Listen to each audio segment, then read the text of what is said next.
Was a fan when he was alive, still a fan. Some of the most prolific music I've ever heard and probably will ever hear. Don't know why there's not more artists like that today. I mean, we get close with impactful artists. Everything's so consumed so quickly these days. It's hard to take time and really like enjoy an artist or whatever music they put out because everything's so quick and people move on so fast. So it's kind of hard in my head for something to really sit out there and just take its time and be consumed. And there's so much junk out there, All right, I'll get off my my high horse. Let's see. Now I got a Skype with this guy. So let me get to my Skype app. I don't even know where that is. There we go. Skype. His name is Jonathan. I call him John. Jonathan J.K. Morris. He is a podcaster himself. Has a pretty good following. And I met him a few years ago, I think, on Periscope. So I'm going to go ahead and just buzz him and see if he'll pick up. This music is ridiculous. Hey. Hey, what's up, man? It's all good here. Can you hear me? Yes. All right, hold on.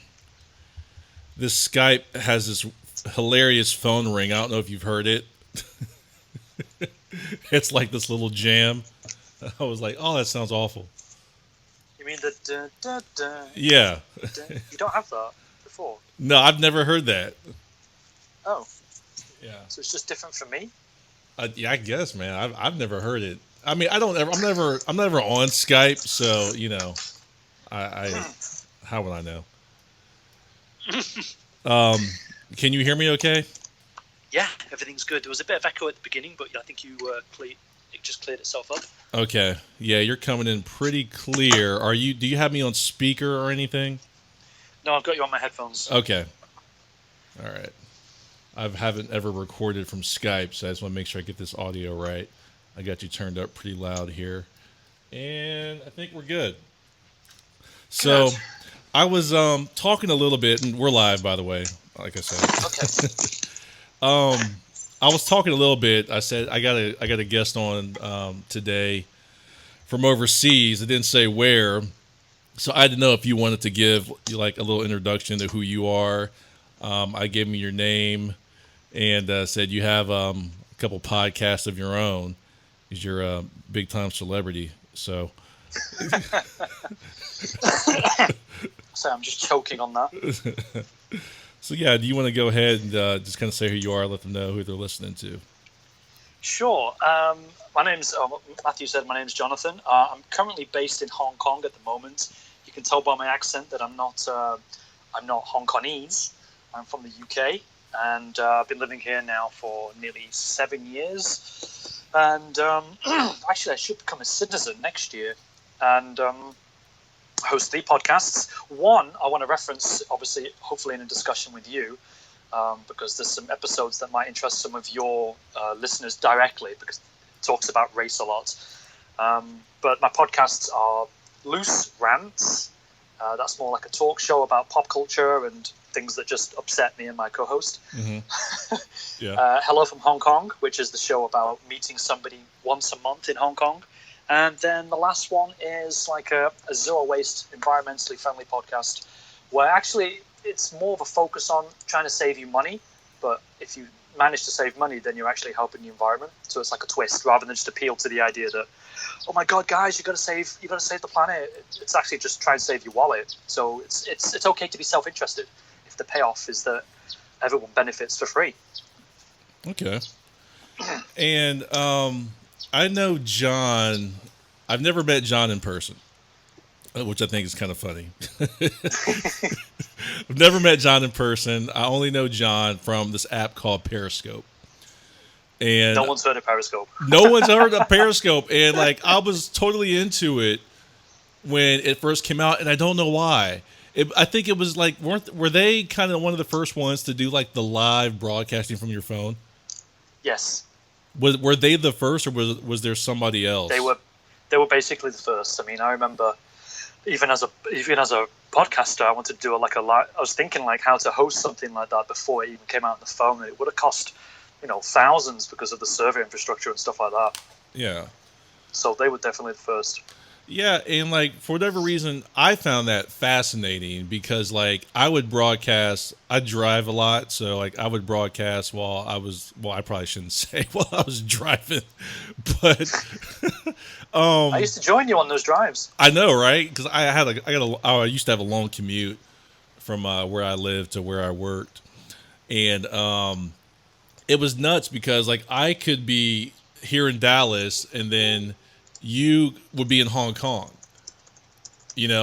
and you're like live with me. And like, it doesn't sound like a big deal now because it's so common with like Instagram and Facebook and, is Periscope with, did Twitter, like. Twitter bought them before they even went public with the software. Okay. Yeah. So they're still around though, by the way, I guess I should mention. And I guess assume they're just still connected to Twitter. Yeah, they're part of Twitter now. Okay. The product's fully part, but they just have like like Apple control Beats or have bought Beats, but Beats looks like it's not part of Apple because they don't call it Apple Beats or anything like that. Right. It's basically just like that. I see. And then they're siphoning off all the technology and putting it into the Twitter Live product. I see. So yeah, like I thought it was fascinating, and I was totally like consumed by it, and there were like a lot of celebrities that were using it too, and people thought that was nuts because like I don't know, like Kevin Hart or like John Mayer would go live a lot, and you could just go in there and talk to them, and they would talk to you. And what was this like 3-4 years ago? I don't even remember when this was. It came out in March 2015. Okay. I joined in April, and back then it was the Wild West in a sense that you had no world map, so you couldn't find people geographically.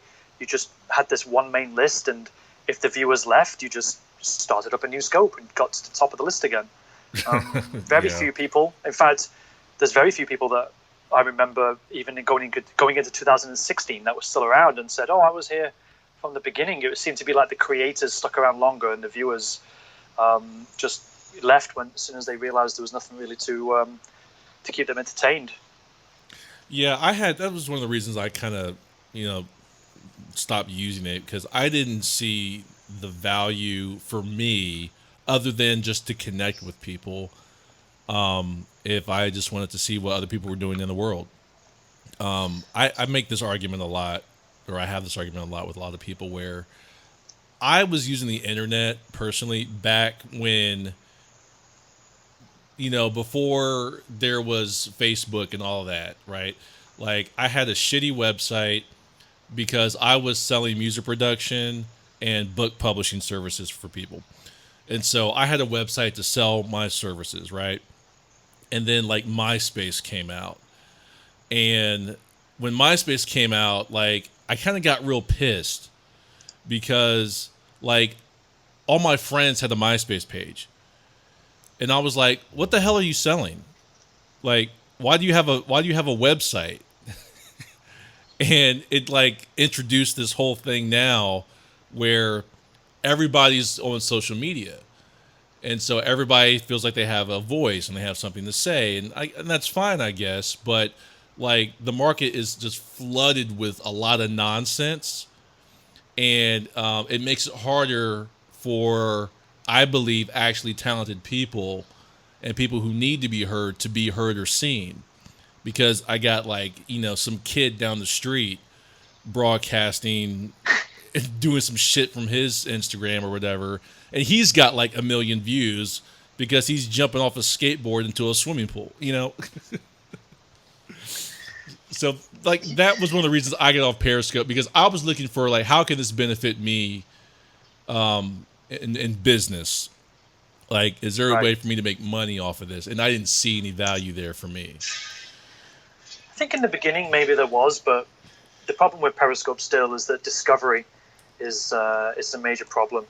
How do you cut out the crap or just the casual stuff that your friends just want to chat about publicly versus people who are trying to put on a specific show, but having it live streamed, it's very hard for the good stuff to percolate to the top, and there's no algorithm really that benefits the end user. That's my opinion.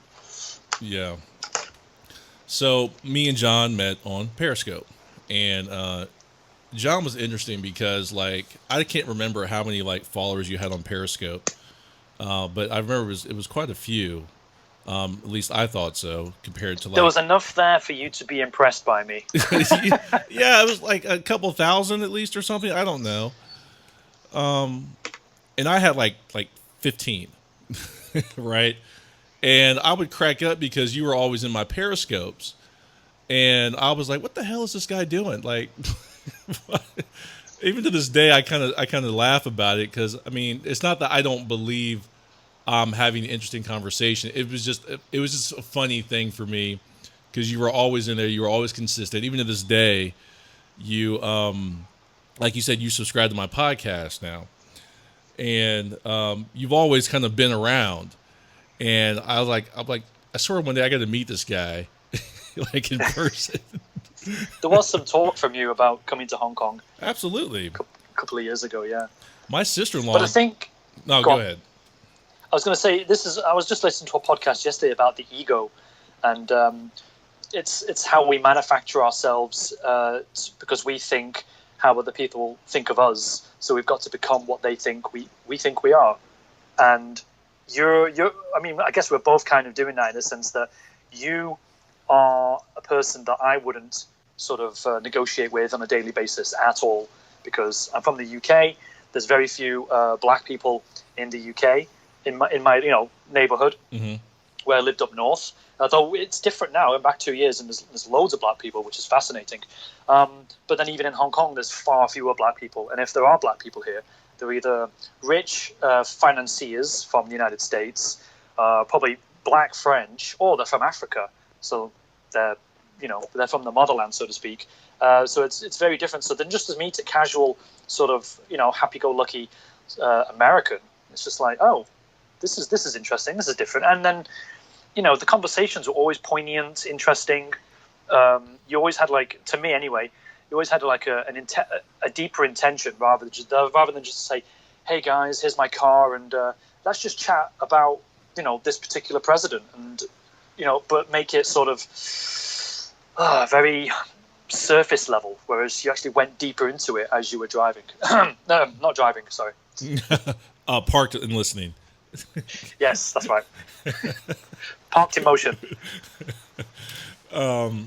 So yeah, I guess, what I was going to say real quick was my sister-in-law, she just went to South Korea, and I thought that was interesting because that was her first trip over the pond.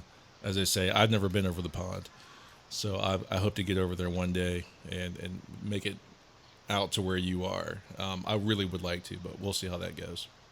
Okay, but what was your sister's perception of South Korea? I haven't really talked to her a whole lot about it since she's been back, but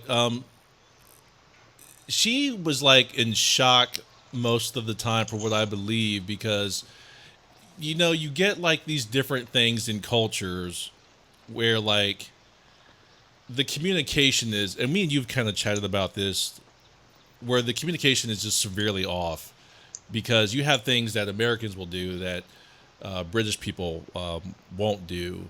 And it's just kind of like that in South Korea, where communication was just, I guess, a big jump, and just learning how to interact with people.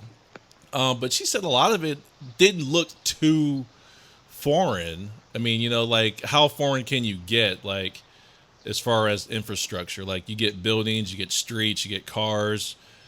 I think all you're really kind of dealing with, from what I understand, I could be wrong, it just seems like the people, and how are the people, and how do they interact, and what do they do, and just kind of the normal things that I guess you go through in life on your daily routines.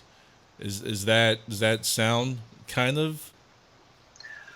So you're asking me about what the people are like in Hong Kong? Well, I mean, it seems like that's going to be the ultimate difference anywhere you go. It's just going to be the people, right? You're going to get a lot of the same things and infrastructure with, Yeah, kind of. For those that don't know, by the way, Hong Kong is a part of China, but it's technically not China. So think of like, Disneyland Hotel is not actually a part of Disneyland, is it? Because it's outside of Disneyland. Yeah. I don't want to make it political. I don't want to bring in like the difference between Puerto Rico and the American main set of states. People would on Periscope get upset and say, but Hong Kong is not like Puerto Rico. It's different. And it's like, okay, but I'm just trying to make a soft, casual analogy. So I had to switch to Disneyland. Anyway, Yeah. Hong Kong itself was a former British colony, and so for me, and again, Americans, if we're going to go into this idea of like different types of conversation and perceptions of foreign places, they would say, don't you get any culture shock? Did you have any culture shock? How was the culture shock? They was always looking for some sort of shock, and maybe they just haven't left the United States. But because it was a British colony, they still drive on the left here, and actually I don't actually care which side cars drive on. I'm not a car driver, and it doesn't make a difference. I've been to Europe as well, but the way the city is constructed is like a British city. The roads are kind of Britishy, and what I mean by that is like they're narrow and windy. I don't know why, but the British like narrow, windy roads. And but then that comes with a mentality. The British Empire was around before the automobile, so all the streets sort of designed for an earlier time, right? Mm-hmm. Whereas America was built on the automobile. So you've got these nice, massive interstate highways that are famous around the world. But when you get to the people, there are a lot of people here who speak English. You can go an hour away by train to the next city, which is Shenzhen, which is on the other side of the border, and there'll be far fewer people speaking English. There's a few place names in English. I don't know why, because the British weren't there. But there's a big difference, and I didn't really understand that difference until last year when I could make that direct contrast. I was in Beijing, but that's like the capital, so you expect it to be different. But I didn't realize how close this other Chinese city is, and it's bigger than Hong Kong now, and it's more economically vibrant than Hong Kong. But it sits there in stark contrast to Hong Kong, where I just feel at home here. It's basically like one big Chinatown. And there are loads of Chinatowns in the UK. I can walk around. I can ask anybody on the street in English. I don't even have to pretend like I don't have to say, "Please, do you speak English?" I just speak English, which in one sense can be ignorant, but in the other half, it's basically enough people here speak English that I can just be lazy, which gives me some privilege here, which I'm sure you want to talk about as well. Yeah. Street signs are in English. I used to live in Wales prior to Hong Kong, so everything was in English and in Welsh. For those that don't know, the UK is made up of 4 countries. Great Britain is made up of 3 countries.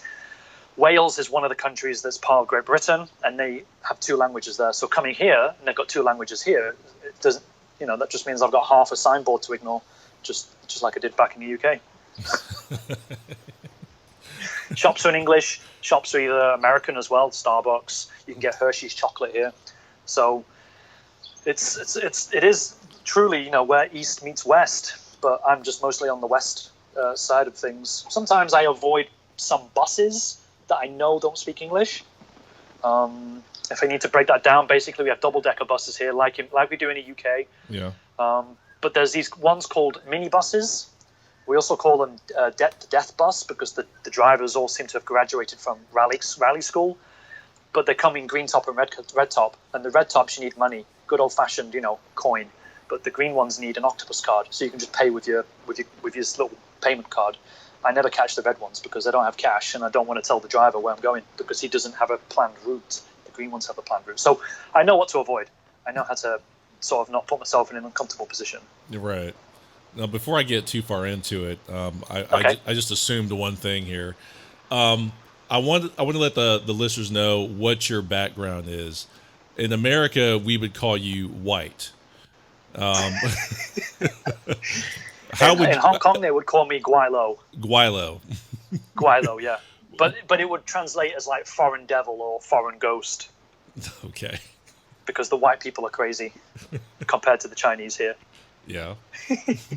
And yeah, interestingly, from my perception of looking at American culture, it's like the white people are sort of the progressive types here compared to the Asians. But in America, it's the minorities that are more progressive than the whites.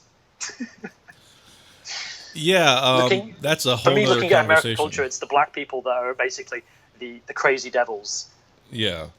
right? And the Hispanics and stuff like that. So it's kind of like, 180 in terms of perceptions. But there we are. Yeah. See, there's a lot to talk about with you, and like for example, well, I don't even know if I'm going to get into that yet, because one of the things I like talking to you about, or talking with you on Periscope about, was just I. I believe you share different points of view than I do on some things as any human being. And I don't like speaking with people all the time who agree with me. Like, I don't like living in an echo chamber. I need different opinions. I need different ideas. I need people to challenge my ideas and my thinking. And I believe I got a lot of that in speaking with you and other people on Periscope and just social media in general. So one of the culture things, and we don't have to get too far into this, was how blunt you guys are. Or is it, I don't know if it's people in Hong Kong or you being from the UK, but like you'll say things here that, well, people won't say things here that you would just say. And it's not, in what I've learned, it's not in an effort to be rude, it's just how you talk. Right? Yeah, it's getting to the point. I think that's a good. I think you should mention it now, because if we're going to have repeat appearances, people need to know that it's like, oh, here's Jonathan. He's going to be a bit blunt, so Is that like how do you guys refer to people of color? Do you well, say first, black? what do you mean by you people? I guess you said that now. Yeah, What do you mean, you people? you people. I'm throwing in a lot. I should be more specific, okay. because I'm referring to Hong Kong, and I'm referring to you as a British person. As a Guaylo, as a British Guaylo person. I guess that's what I should say. Yeah. Okay, so my accent is not from London. I'm not from the south.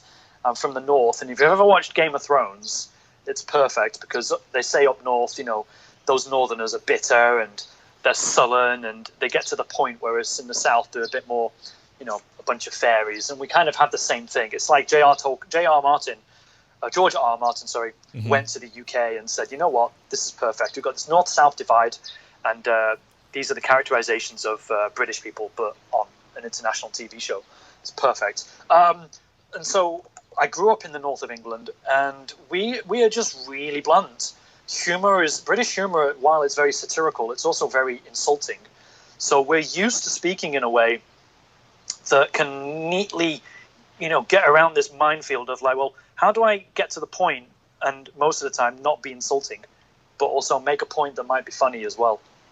Because comedy, humor is a great medicine, isn't it? Yeah. So yeah, we say colored.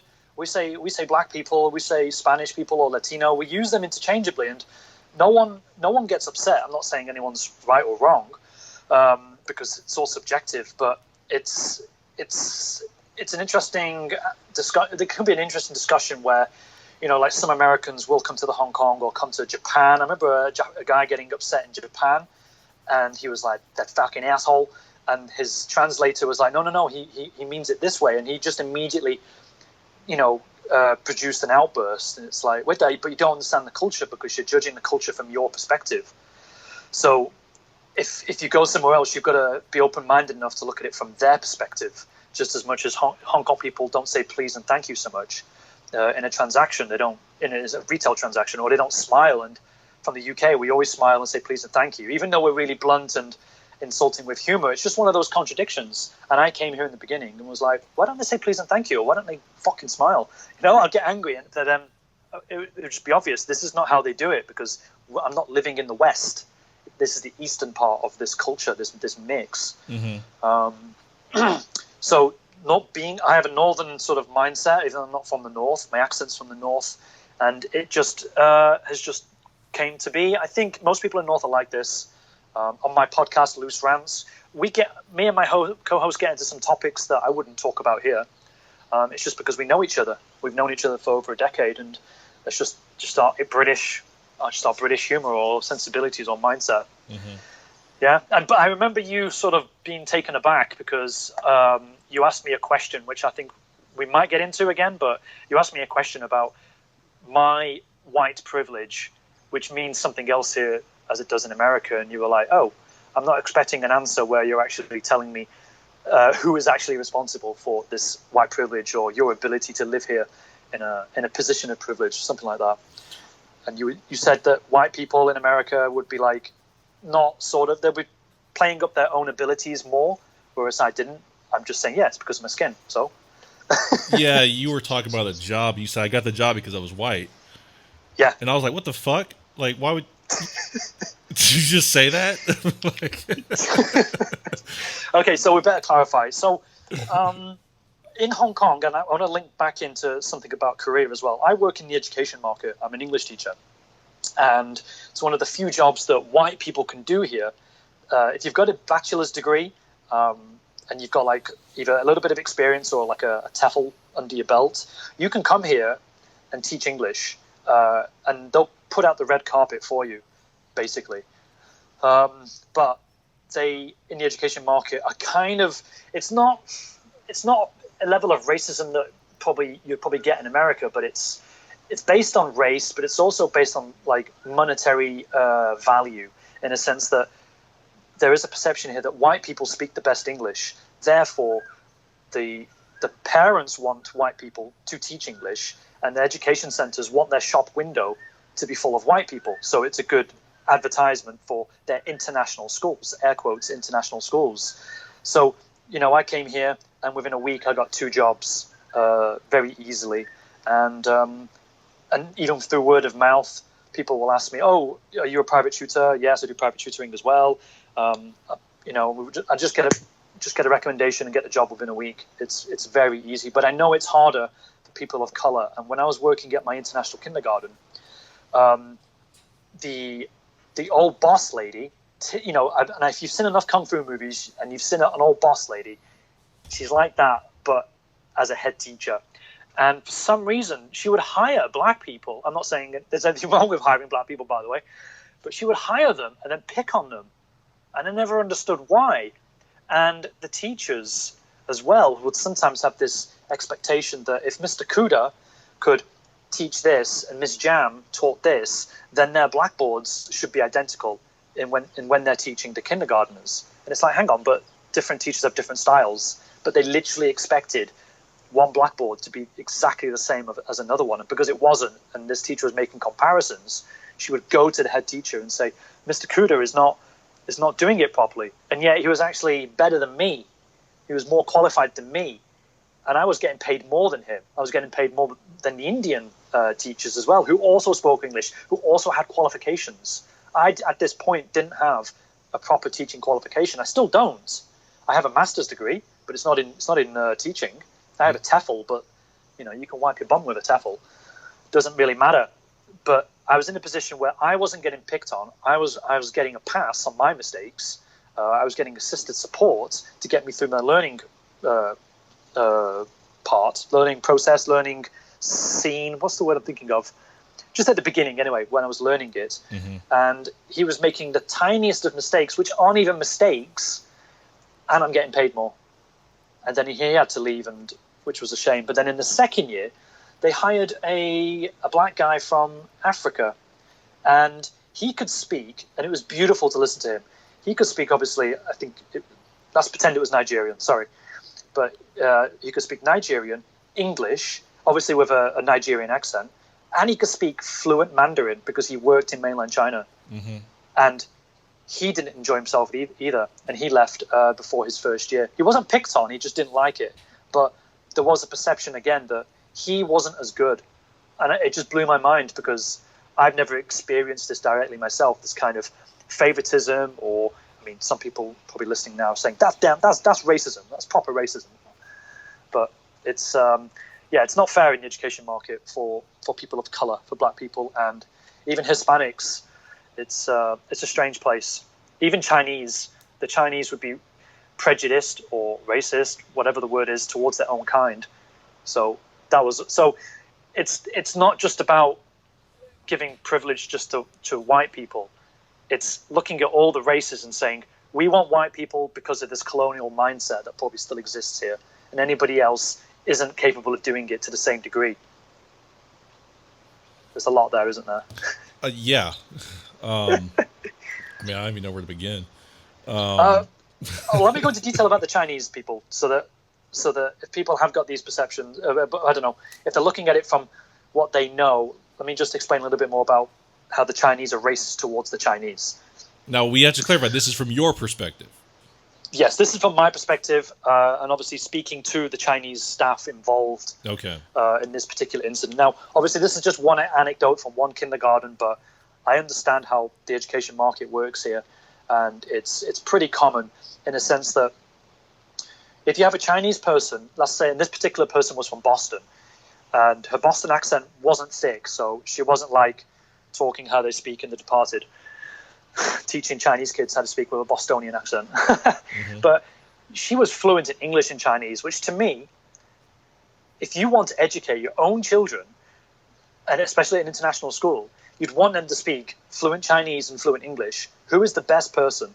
It's not me, because I can't teach Chinese. I can only teach half of that equation. But there'd be parents who would say to the headmaster, you're robbing my child of an education.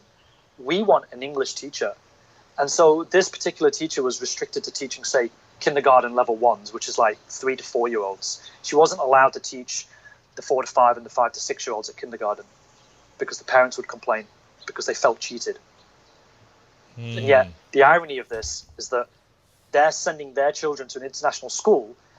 They're in front of a teacher who is a product of an international system, and yet they don't want that. And so what's going to happen in like 15, 20 years time when their child is like 24 and they want to get a job and some Chinese person will say, no, because you're Chinese. It's like, well, why did my mom pay all this money for this education? Only for my own people to reject my abilities based on my race. It's asinine, isn't it? Yeah. And they're doing it to themselves. Yeah, that's I don't know. In my head, what I'm hearing is it just kind of seems like, and you have to help me out here from your perspective. It seems like it plays into this larger narrative that and a lot of people, not just people of color, but a lot of people have that white supremacy, as I talk about a lot on the podcast, is beyond the United States. It's worldwide. And I know you're referring to education and how it relates to English-speaking white people in another country. But I mean, just hearing what you're talking about, it seems like I would have to connect some of that to this idea, because like, why would a Chinese person do that to another Chinese person? Well, so we're talking about the education market in isolation. So if we just step out from that a little bit, then you've got to include culture. And again, this was a British colony, and so there's the historical aspect to it. A lot of people here never wanted the British to leave. This is why the protests at the moment, they still sometimes wave a British Hong Kong flag and it blows people's minds.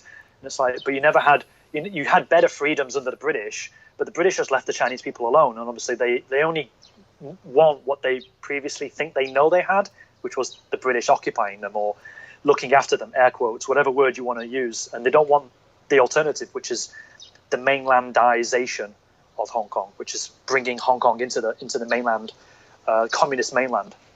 But then you also look at culture, and white culture, whether it's American or European, is seen as an aspirational culture because these are the richest countries on the planet.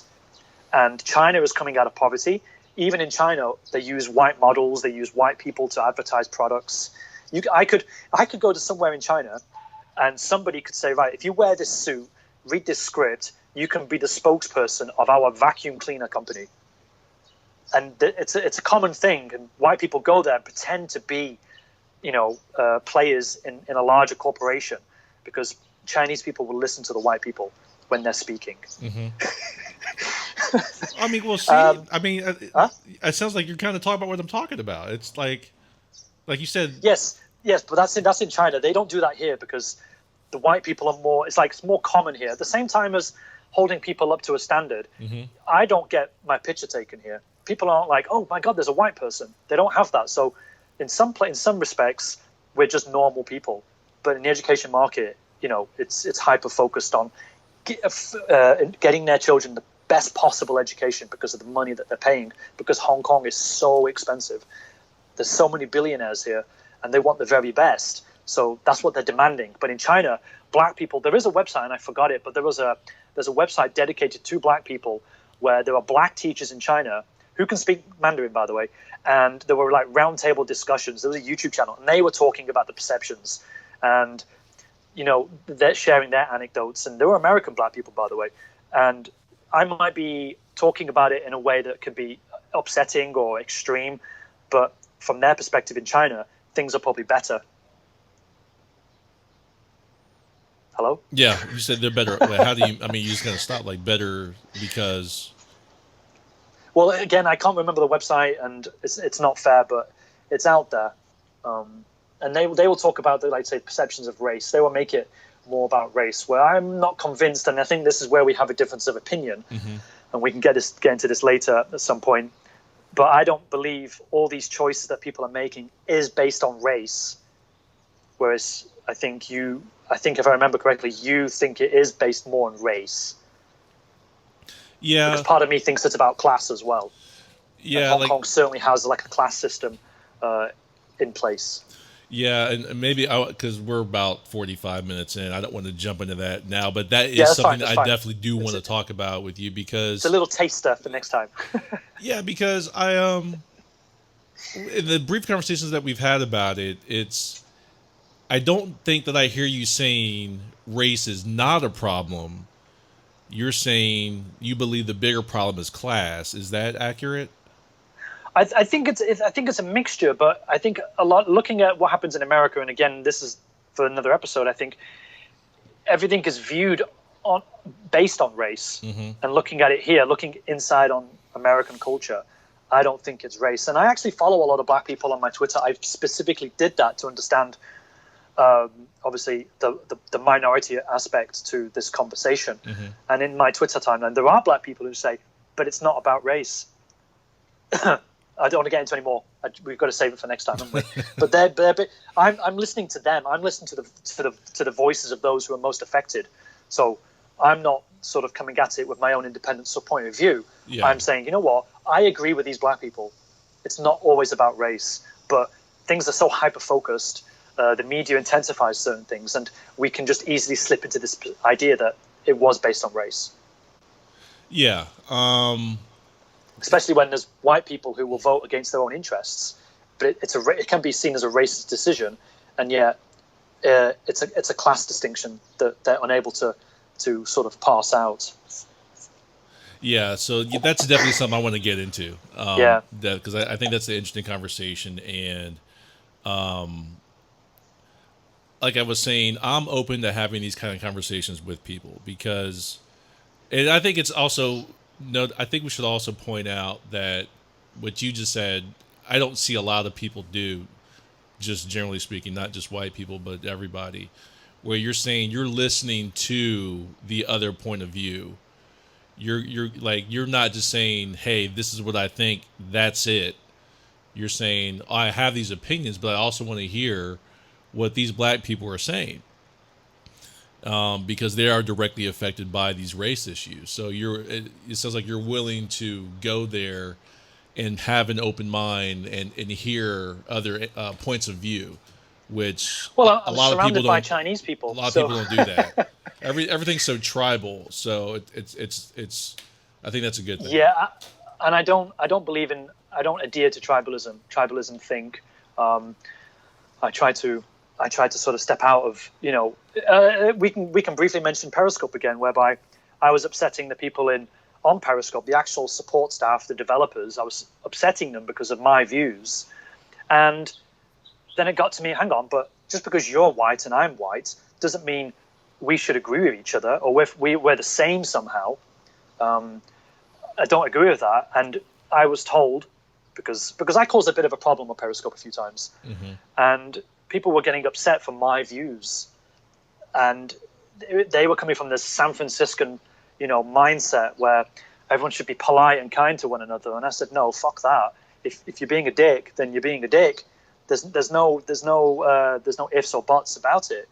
And I didn't understand how they would try to get me to relate to their point of view when, like, for example, I'm not the same as a Russian person, but they're white. I'm not the same as a Norwegian person. What right have I got to criticize Norwegian culture or Russian culture? Even if I've been there, I have no basis with which to do that. But there is, and then again, you could say, well, you have no basis to criticize American culture in any sort of way or criticize white people. But I think American culture and British culture are so similar. I get that pass. Well, yeah, I mean, because there's nothing that differentiating between those two countries with regard to the white people. Yeah, we're very similar. Because the way I understand it, and I tend not to believe everything I read. I like kind of take everything with a grain of salt because I know history is written by the winners. So my understanding of the United States basically is that the poor people from Europe and Britain or whatever came over here to find a new land. So, like you said, are those white people not the same? I mean, those are the direct, descendants of you guys. I don't know. What do you mean, you guys? You're the British people, You're being so racist. What do you mean, you guys and you people? I can hear the undertones in this conversation. I don't know. We'll have to save that for another episode, I guess. Yeah. Do you want to talk a little bit more about, I guess air quotes, race here, the culture here? So I haven't spoken directly to a lot of black people, whether they're directly from America or directly from Africa. There's a handful of black people. Yeah. But on my own podcast, Hello from Hong Kong, episode 18 is with a young lady called Danny Estelle, and she was from Africa, and then she moved to Europe. She lived in Belgium, and the podcast is an hour and 46, and we do talk about race, big time. She basically lived on 4 different continents, and I'm just going to read you some of the blurb. It says, together we discuss what it's like for someone who isn't typically seen as a world traveler, because, if you look at Instagrams, it's always white people traveling everywhere, showing you how great everything is and showing you Asian culture from their perspective, which kind of annoys me sometimes. There aren't any black Instagrammers who are traveling the world to the same degree or getting the same amount of attention. That's something that I've observed. But together we talk about the discussion of race on living on 4 different continents, and how she takes her hardships and compared to the difficulties. Again, it's about how difficult it is for her to travel around compared to white people. Things that white people can take for granted that black people can't. They're always, held up at the border. They're going to have their documents checked again and again. And it costs them more money to travel around the world as well, because people... I can't remember the country specifically. I'd have to listen to the episode again. But let's say she's from my go-to country, Nigeria. She would have to pay to go to a country, whereas I wouldn't, because of the privilege of my British passport, because it's one of the best in the world. I think Germany's, Denmark's, the American passport, the British, and I think the Chinese passport. On a technicality, those are the best passports in the world. So travel is cheaper to get around. That means you don't have to pay for visas and whatnot, and access to that country is much easier. If it's black, it's black. If you're white, you're white. Mm-hmm. So why should I get offended if you call me a white guy? Because that's what I am. Okay. Again, I could be wrong. Do they say colored over there? Do they say colored people? No, we just say black people. Oh, okay. Or Africans. To make that distinction, because again, there are different types of black people, but if you really want to talk about people from one particular continent, then you say Africans, whereas if they're American, then you just say they're black. I don't know why. It's just like if you go on Pornhub, the women are classed as ebony, but the men are just classed as black. It's weird distinctions that we make, but nobody agreed to it. If you type ebony, you'll just get black women. Yeah, I'm not saying I know what you're talking like, about. Why? But... Why is that? So, yeah, I always end up typing black and get loads of black porn, and I'm like, oh, I guess I'll watch it. What was I saying? Again, one of the reasons I enjoyed talking to you on Periscope, because you just talk like you talk right there. So, we're talking to Danny Estelle. It was interesting in so much that we talked about race, and how she encountered racial issues in Belgium was different to when she went to America.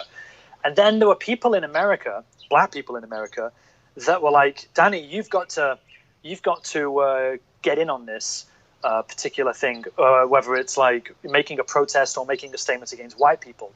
And I asked her, but did you have to, though? Because you never grew up in America. That isn't your fight, so to speak. You don't seem to have been hard done by white people in the same way as white people have obviously upset or cast aside black people in America. And she was like, yes, I do have to do this. And I did, take a side, so to speak. I was like, oh, okay. I mean, I can't speak any more about it because I've never been to America. But at the same time, I've read stories where other people will say, no, I won't partake in sort of castigating or pointing fingers at white people because white people have always been good to me. But this was a particular African still working in Africa who gave him a job and a career and so forth and so forth. So those are very subjective points of view to share. But no one gets upset. I think the only people who got upset with me are South Africans and white South Africans who work here as English teachers. But they didn't like my brashness, my bluntness with certain topics, and I would upset the hey, if you want to make it about gender, I would upset the women, the white women. Okay. Just in normal conversation, because I don't think they expected that level of bluntness, and yeah, so no, didn't upset black people at all with the way I talk. What are you saying to the white women, John? Hey baby, look at this picture I've got. No, I don't know what I said.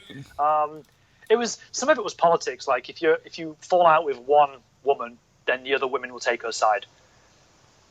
Oh, okay. And using my humor, the way I go about things, I made a point which sort of which went over their heads. It was something really stupid. It was about playing music in the canteen, and one person was playing music, and I said, "Could you turn that down?" And she said no, and I'm like, okay, but I'm trying to do my thing. So I turned the volume up on my phone. She was learning something, and I just turned the volume up on mine to try and compete with her. And she said no, so I thought, well, okay, I can do the same thing then. And then this woman got upset and said, "You're being really rude." And I'm like, hang on, but I was making a point. And then she stormed out, and then, three other women didn't talk to me anymore. It's something banal like that, It's not at all something contentious. It's just one of those work things that happens, and then you're not going to look match with them on Tinder or anything, are you? Yeah, you're that guy. Yeah, it sounds like you. I don't know where you are on feminism. Like, would you say you are a feminist? You're not a feminist. You don't think about it. I do think about it a lot.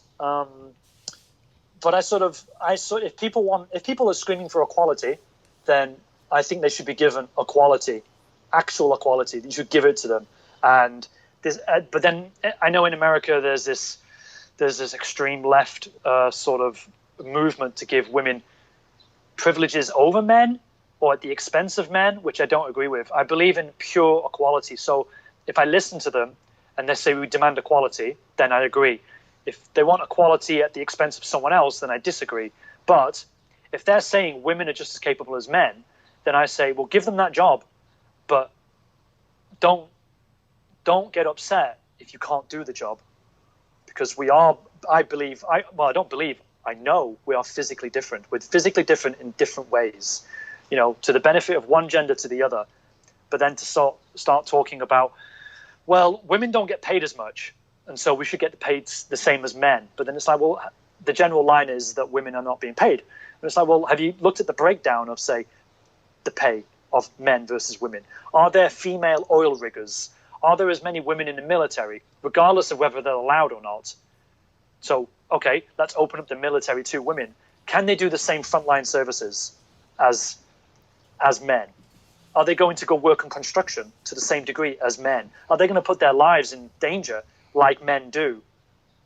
Then, if they don't want to, then of course men are going to get paid more in certain sectors. So I don't wholly believe in this idea that women are actually being paid less. In fact, here in Hong Kong, women are paid more than me.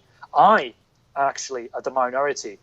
Women are more in demand than men, but I'm not complaining about it because I understand that women have a certain role where their instincts and the way they carry themselves is less threatening than a man. So I'm able to see both sides. But at the same time, in Japan recently, women were given a harder entry exam into this particular medical school, this prestigious medical school. And they found out that they were giving the women harder exams so that more of them would flunk out because they believed that if they employed more women, women would get pregnant and then take time off from their job. And it's like, whoa. You can't do that. Women are different, so you've got to treat them differently in the sense that if they're going to get pregnant, then fine. Or change the law so that the husband and the wife can take the same amount of time off.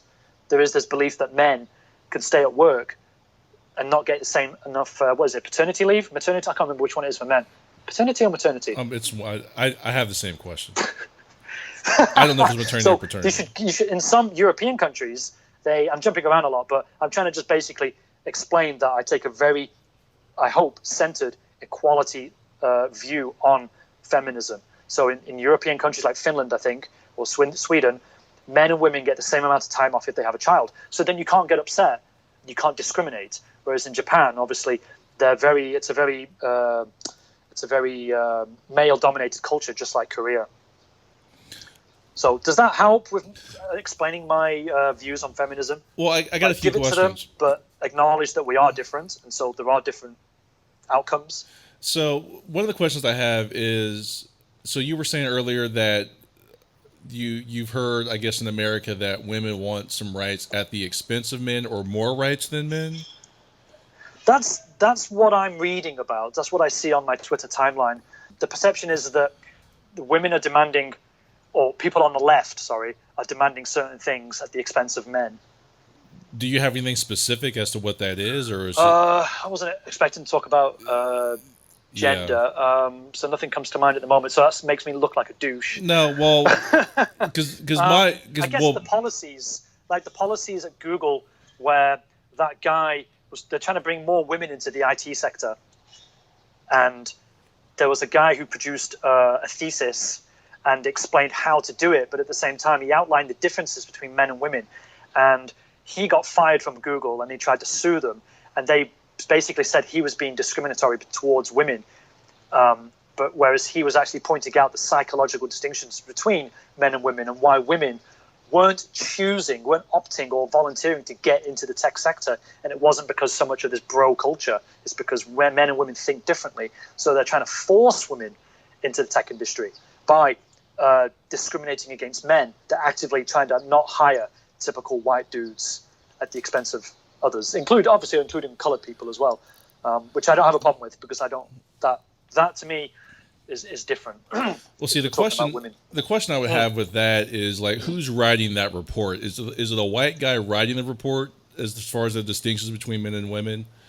It was a white guy, yes. So I don't know that I can trust something like that. Like, because that's a lot of the problems we run into as black people, is that there was all this like pseudoscience about our intelligence and stuff. And all this was written by white people. And it was all wrong because we are all the same. Like, I mean, we all have different variations in our makeup, but at the end of the day, we're all human beings. We have brains, we have mouths, all that good stuff.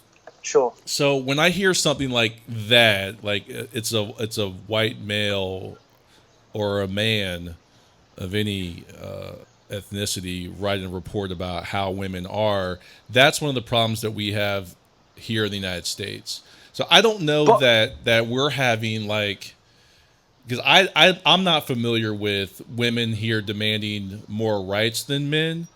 What I'm seeing is women demanding the same rights, equal rights. And if what I see a lot of right now, we're having this big fight here, is that the Republican Party are trying to take rights away from women. Yeah. And I personally have a huge problem with that. I think women should have the freedom of choice. Women should be able to decide what to do with their own bodies. It's their body. Well, that's at the political level. So it's a little bit different. I mean, because I'm a full acknowledgement of that. The government, the Republicans have always tried to take away the rights that people have had since Roe versus Wade. See, I even know the court case because they keep mentioning it. Yeah. But just to go back onto this, so you're saying it's a white guy, so you're automatically taking a sort of defensive point of view, but you're also taking my word for it from another white guy, and I'd have to research that. Yeah, I'd expect you to research it, because I didn't even know his name, but his name is James Damore. But he did point out that he offered ways, he showed and explained ways of how to bring women into the fold. So he wasn't being exclusionary. He wasn't trying to be critical, but he was acknowledging that there are differences between men and women. And I believe there are differences, obviously. So the media, after listening to him, he was on the Joe Rogan podcast, he pointed out that the media ignored the nuance of the things that he was saying, and they were looking for clicks. They were looking for the hate and the anger and the algorithm to serve them, attention with their headlines, with their articles. So, yes, be doubtful of what a white guy says, but then you've also got to be doubtful of what the media want you to see and know.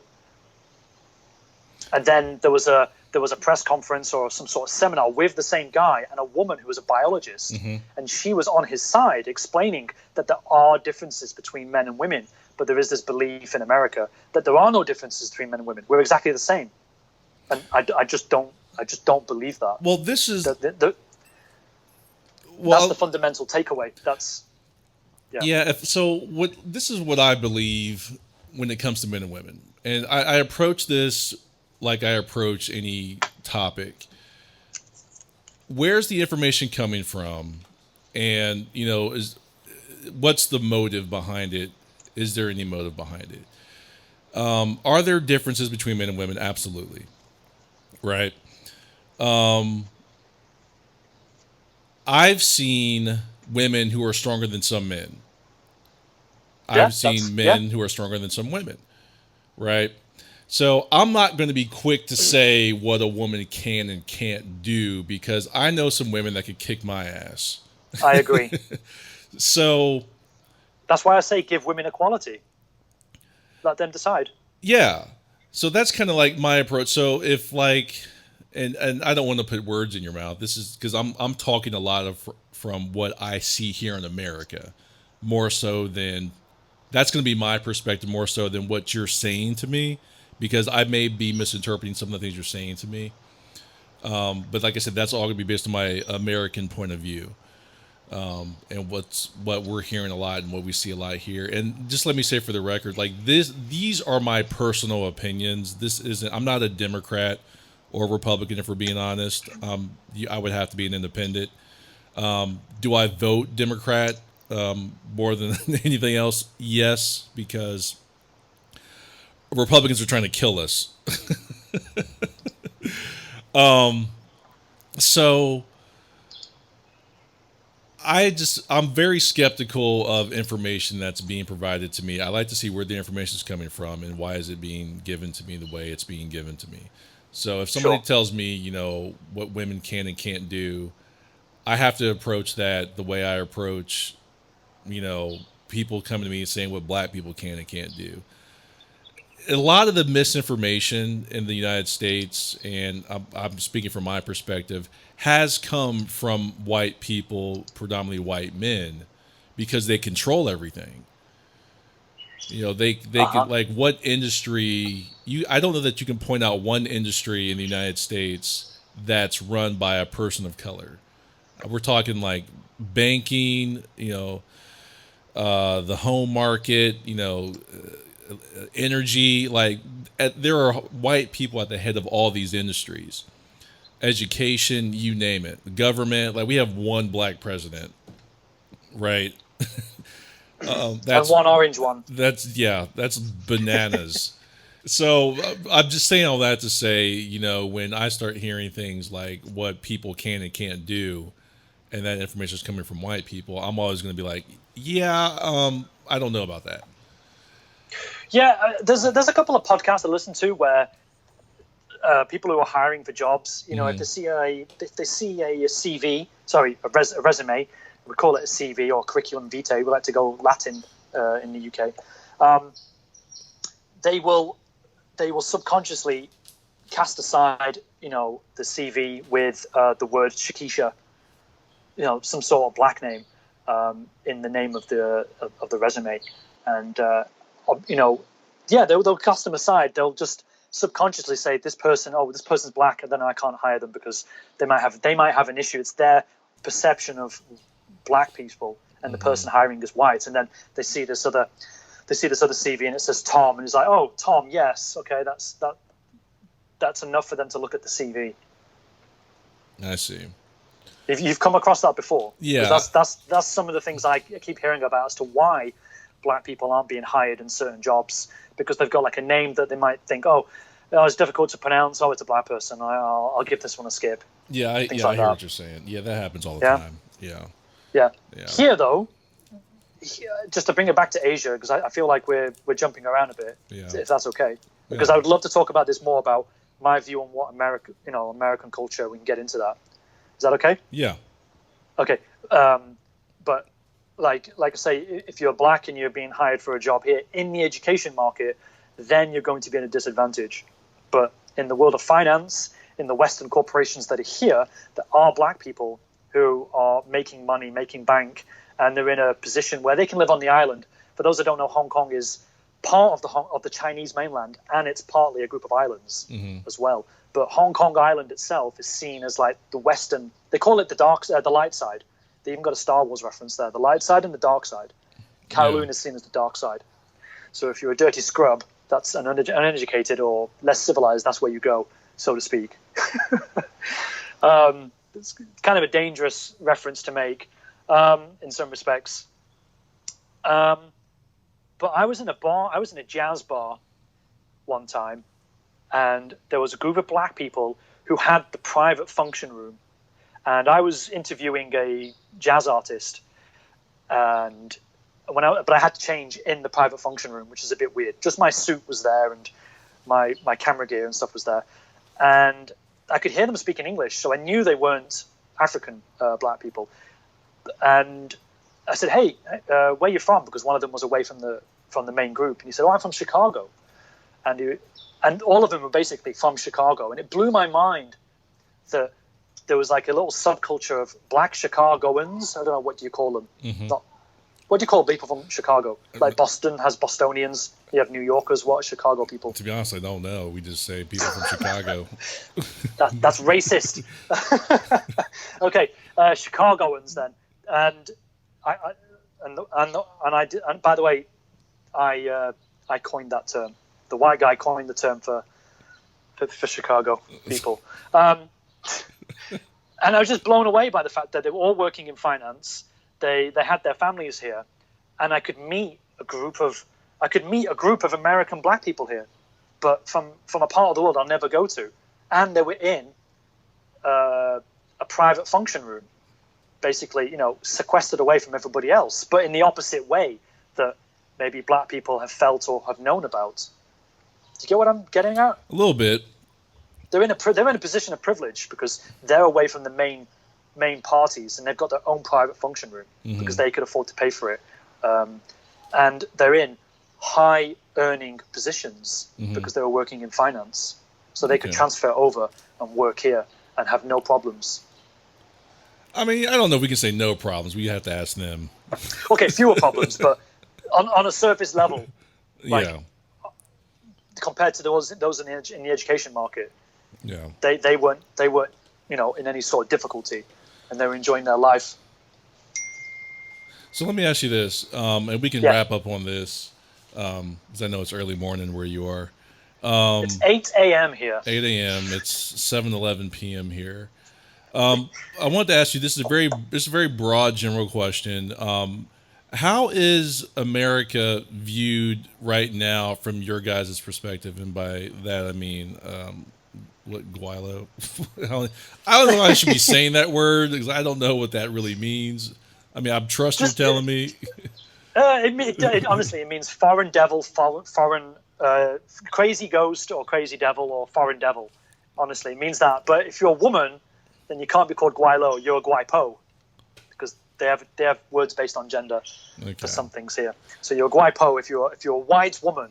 Okay, this is just for white people. They have this little insult that some of us just laugh at. How is America viewed? Yeah, like with all the shit that we got going on now, like is it, I guess I'm asking, is it still viewed as this? I don't know if anybody in the world has ever looked at us as a moral authority. But I guess I'm asking that question because I know America's rich and we got all the money that we have, right? How are we viewed morally? I guess is what I'm asking. I don't think. Well, I start at the politics.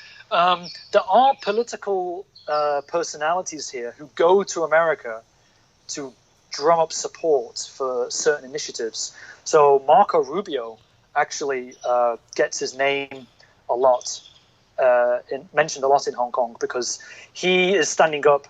He likes to stand up for the rights of Hong Kong people because America has a treaty with Hong Kong. I don't know if you know, but America at the moment legally treats Hong Kong differently to China. And in this trade war, it could get interesting because there are certain things happening here where they're trying to bring Hong Kong into the fold, into the mainland Chinese fold. And if enough of that happens, America has to look at their treaty and say, is Hong Kong different enough to China? If it isn't, then we're going to treat you just like China, and you're going to be further impacted by the trade war. But no one's upset at that. In fact, would I want that to happen? In some respects, yes, I would want that to happen because the government here in Hong Kong is a bit ignorant. It's not a democratic. We have a quasi-democracy here, so you have freedom of speech, but you don't elect your leaders. There's like a party that elect your leaders. Party made up of businessmen and industry heads, things like that. They elect through a secret society or whatever their leaders through candidates that Beijing decides. But they regularly go to America and they look for, I guess the answer to your question is the moral authority. They want America to step in and push China back a bit. So in that sense, yes, they do look up to America because America is seen as the policeman of the world or the authority on the freedoms of the world.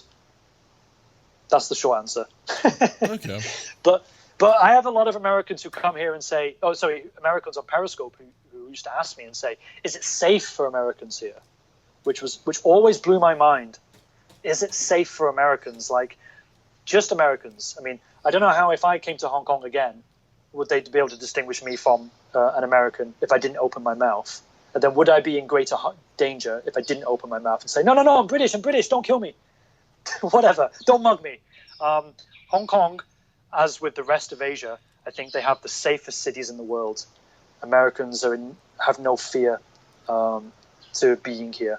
And I know it's not directly answering your question, but it does need sharing because there is this perception that the world outside of America is this lawless hellscape from Mad Max in some respects, and it's not like that at all. I've walked around with expensive pieces of equipment, whether I'm periscoping or filming.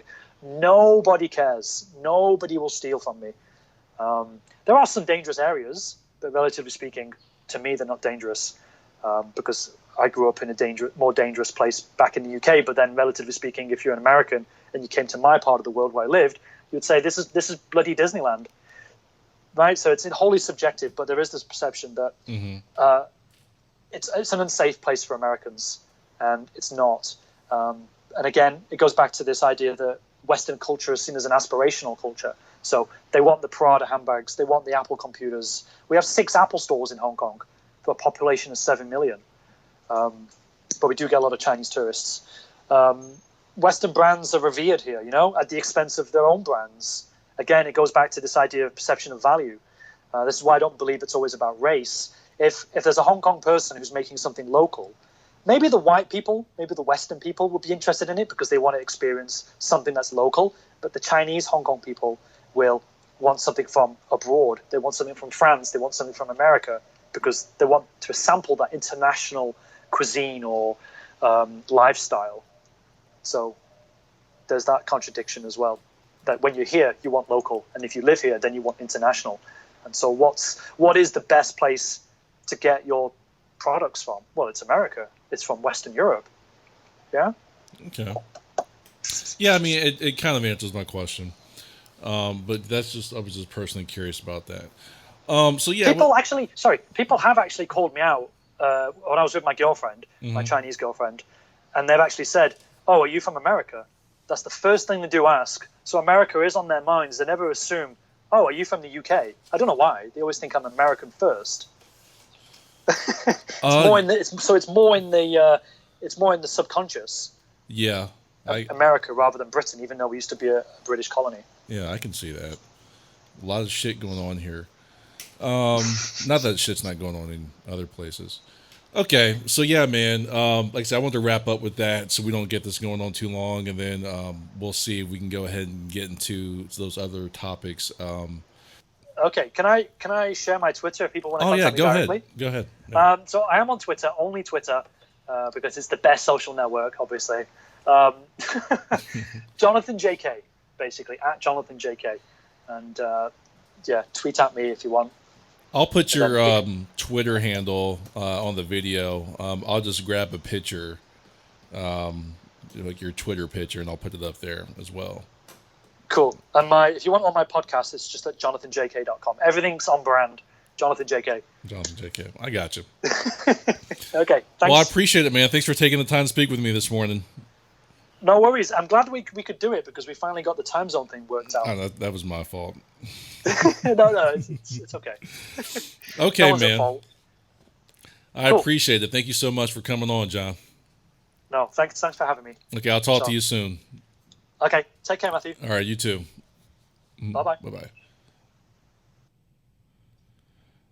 Okay, so that was Jonathan JK, and like you said, he gave you all of his information.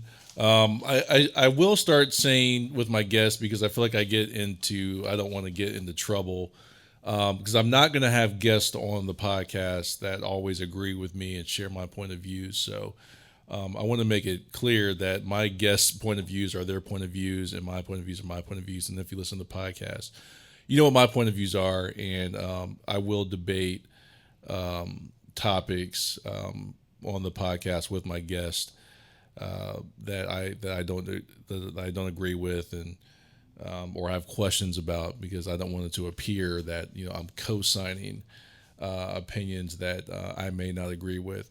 But I do want to have, like I said, people on the podcast that have different points of views about things, so we can have those debates, because I do feel like one of the things we lack in society is being able to have those conversations with each other, because we share different points of views on things, and that breakdown leads to all this fighting that you see in life and in social media and in our politics, if you will.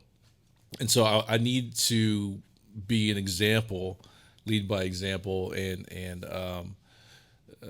kind of show how people can peacefully disagree on things and make your point. And then if the other side, agrees with you, they agree with you. If they don't, they don't. You continue the conversation.